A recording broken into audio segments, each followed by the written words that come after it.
In this video, we're going to take a quick look at the definition of inscribed angles. On this first slide here, we can see that we have two angles that are drawn, our blue angle and our red angle. Our blue angle is going to be what's called a central angle because its vertex is at the center of the circle.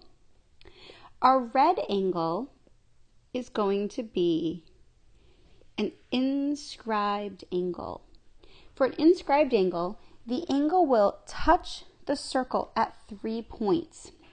So we have it starting here at point A, its vertex is at point B, and then it goes back to point C on our circle. So this angle is going to be an inscribed angle. It is inscribed with its inside of our circle. And arc AC will be our intercepted arc. Arc AC is the intercepted arc for both angle ABC and angle AOC. Let's take a look at some more properties of inscribed angles. When we have an inscribed angle, unlike our central angles where the angle is equal to the arc, in an inscribed angle is equal to half of the intercepted arc. So what that looks like is this, is if I have a circle, I'm going to start off by drawing two chords. So here is my first chord, chord AB, and now I'm going to draw my second chord, BC. So I have an angle whose vertex is on the circle. So point B is the vertex that's on the circle, and the sides of my angle are chords. Remember, a chord is going to be touching the circle at two specific points. So AB is a chord and BC is a chord. That would be an inscribed angle. Now to tie in the angle arc relationship here, I can state that if this angle has a value of x, then my arc has a degree measure of 2x. So the relationship between the angle and the arc is that the angle is equal to half the arc, or the arc is double the angle.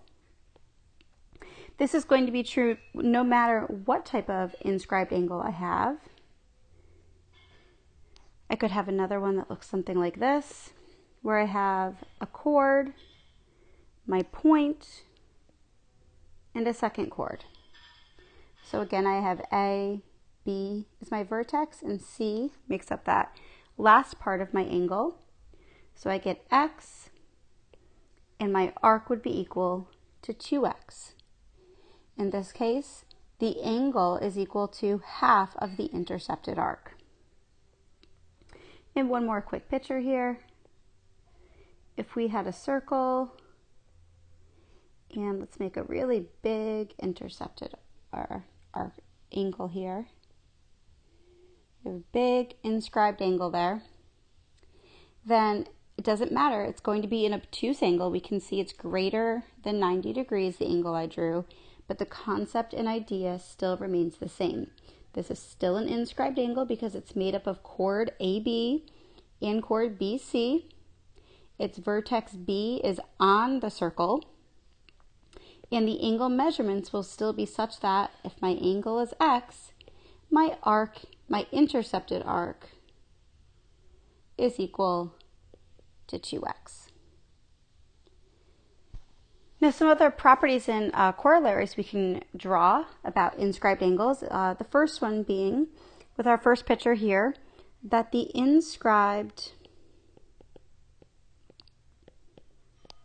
angle of a semicircle is a right angle. So we can see here that we have a diameter drawn. Therefore, our intercepted arc is going to be a semicircle. It's going to be a full 180 degrees. So our arc is equal to 180 degrees. Our angle is going to be half of that, which is 90 degrees. So whenever the inscribed angle of the semicircle is always going to be a right angle. Our second corollary here is that inscribed angles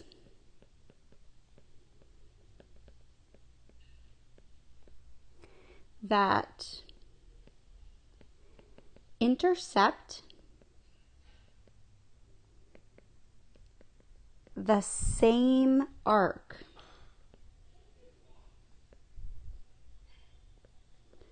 are congruent to each other.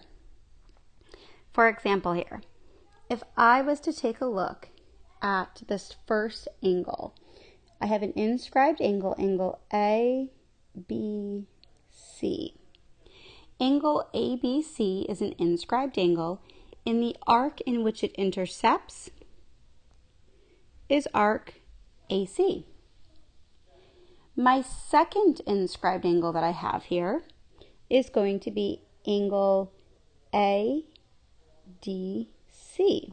That is also an inscribed angle. Both of these angles start and end at point A and C. Therefore, they are going to be intercepting arc AC. Both of them will intercept the same arc. Therefore, if my arc is equal to 2x, then that would mean that both of these angles would have to be x and x. Now there is another whole set of inscribed angles here. If we looked at the diagram a little bit differently here to show you, I also have angle BAD and angle DCB. So here, our arc that's intercepted is arc BD, but the same thing will be true. Arc BD is equal to 2x, and both angles would be equal to x, still being congruent to each other. For our last corollary, we have that a quadrilateral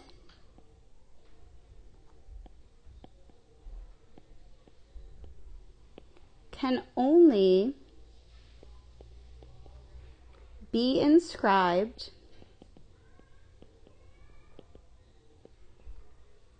in a circle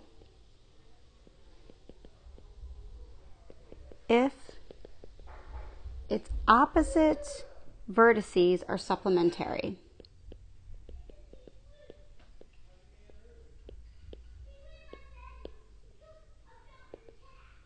So let's take a quick look at what this means. So for this corollary, it's stating that a quadrilateral can only be inscribed or inside of a circle if its opposite vertices, so that means opposite angles, are supplementary. So in order for this to be true, then angle A and angle C have to be supplementary. So that would mean that the measure of angle A plus the measure of angle C are equal to 180 degrees. Additionally, angle B plus angle D would also have to be supplementary. So the measure of angle B plus the measure of angle D must also equal 180 degrees.